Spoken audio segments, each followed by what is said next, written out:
Sarap tulog ng baby ko guys kasi tag-ulan. Lakas ng ulan sa labas. Yan guys. Nag-ano siya, nagdidede. Ito yung ano namin ngayon guys. Walang magawa. Luto ng ulam. Nakasalang.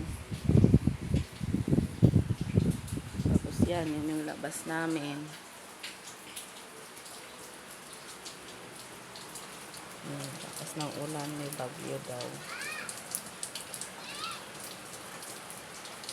Yan guys, sobrang basa ng labas namin.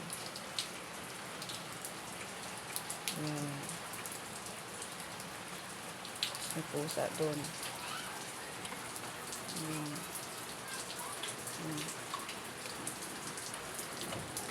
Yung halaman namin guys.